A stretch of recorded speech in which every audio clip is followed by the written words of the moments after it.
Pre plan था। ये जिस तरह ये पंजाब गवर्नमेंट की और ये जो सेंटर की मैच फिक्स हुआ है, नूरा कुश्ती है, ये पहले से प्लान था। पहले से ही हमारी इत्तला के मुताबिक जहाज पहले ही पहुंचा हुआ था।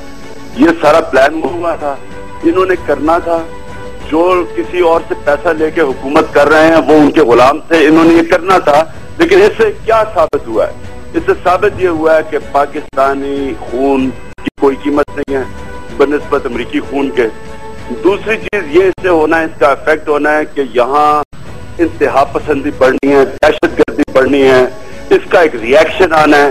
इससे पाकिस्तानी मरेंगे, इससे एंटी अमेरिकनिज्म बढ़ेगी।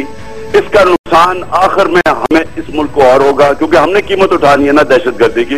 मरते तो पाकिस्तानी है मस्जिदों में।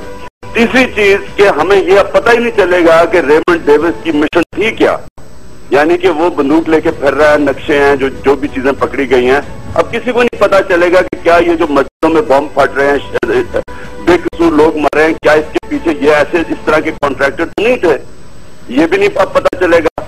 और सबसे मुझे जो अफसोसनाक बात ये लग रही है कि हमारे इस मुल्क के हुक्मरानों ने अपने लोगों से जो गद्दारी की है। देखिए, इसकी अगर पाकिस्तान में ट्रायल होती, इसका अमेरिका को भी फायदा होना था। इसका इससे लगना यह था कि हाँ जी हमारी अदालतों की भी कोई अहमियत है, लेकिन ये पहले झूठ बोला कि इम्यूनिटी है, वो साबित हो गया कि इम्यूनिटी डिप्लोमेट नहीं था, इम्यूनिटी नहीं है।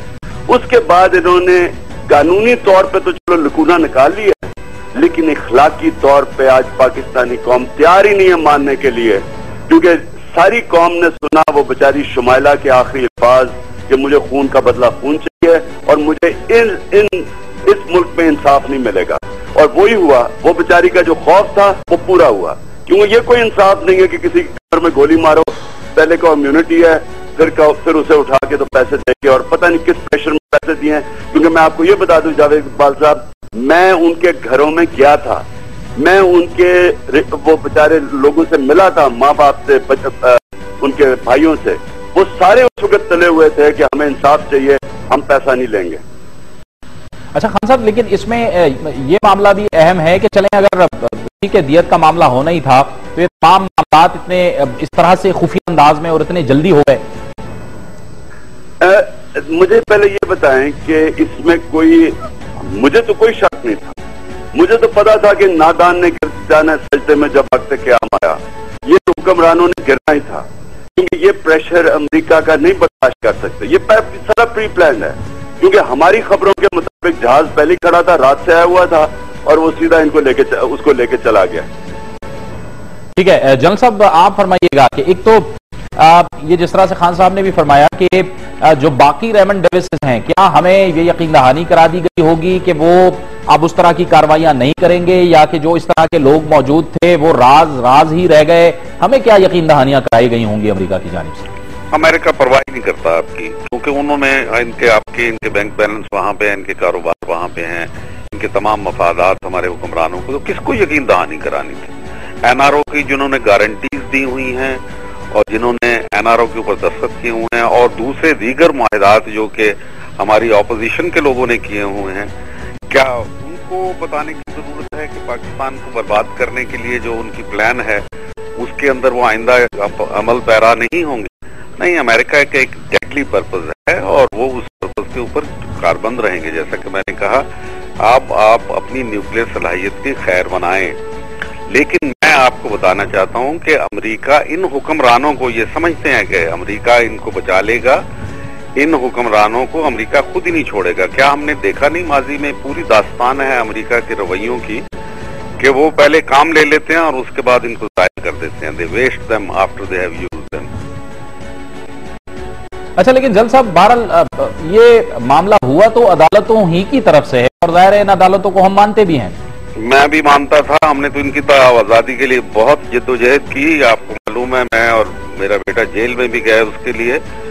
लेकिन मुझे बताइए कि क्या आज मौका नहीं था कि अदालत अपने आप की अपनी आजादी को असर्ट करती? क्योंकि ये जुर्म सिर्फ ये इन फैमिलीज के खिलाफ नहीं हुआ था, ये तो रेमंड डेविस तो एक टिप ऑफ द आइसबर्ग था, इसके पीछे एक बड़ी लंबी दास्तान मौजूद थी, और वो जुर्म जो है कौम के खिलाफ हुआ था, मुल्क के खिलाफ हुआ था। अब मुझे बताइए कि हमारी सिक्योरिटी का क्या बनेगा, जबकि इस किस्म के लोगों को इस्तिस्ना, पहले आपको याद है कि जिस वक्त वक्त ये पकड़ा गया तो एकदम वहाँ ड्रोन हमले बंद हो गए, क्योंकि इनके तमाम जो एजेंट थे वो खौफजदा हो गए और वो छुप गए। लेकिन उसके बाद आहिस्ता आहिस्ता अब इसको छोड़ दिया गया, वो दंदाते हुए फिरेंगे और बड़ी खुले अंदाज में पाकिस्तान के खिलाफ तखरीबकारियां करेंगे। जी खान साहब, आप ही से यही सवाल किया, अदालतों को मानते भी हैं और उन्हीं अदालतों ने ये किया है। देखें जी, मैं तो पहले समझता हूं कि ये नॉर्मल, ये तो केस पाकिस्तान स्टेट के खिलाफ था, क्योंकि ये तो दहशतगर्दी में आ सकता है। लेकिन ना उसने उन लोगों की कोई, वो जिन लोगों को मारा है वो अगर शहरी थे, पहले तो ये चेक करना चाहिए था कि ऐसे कोई दुश्मनी तो नहीं थी किसी की। अगर इसने ऐसे दोनों लोगों को मार दिया तो अगर पाकिस्तानी मारता, दहशतगर्दी के अंदर ऊपर ट्राई होना था, फिर उसके पास इलीगल वेपन थी, ये तो स्टेट के खिलाफ क्राइम है। तो ये तो यानी कि सिर्फ उनको पैसे देने से तो मसला हल नहीं होता।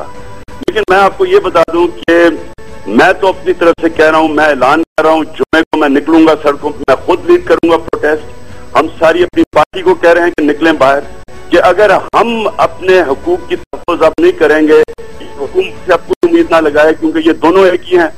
ये जिस तरह इन्होंने ये जिस तरह मैं कह रहा हूं कि ये केस फिक्स हुआ था, ये भी मैच फिक्स था, इनका भी ऊपर मैच फिक्स हुआ है। इनके एक ही मकासद है और हम इंशाल्लाह अपनी कौम के लिए निकलेंगे सड़कों। बहुत बहुत शुक्रिया इमरान खान साहब आपका भी, और बहुत बहुत शुक्रिया जनरल हमीद गुल आपका भी कि आपने हमें प्रोग्राम के इस मरहले में ज्वाइन किया है। इबादुर रहमान के भाई सज्जादुर रहमान हमारे साथ मौजूद हैं। वक्त वो चाहता है एक ब्रेक, और ब्रेक के बाद हमारे इस प्रोग्राम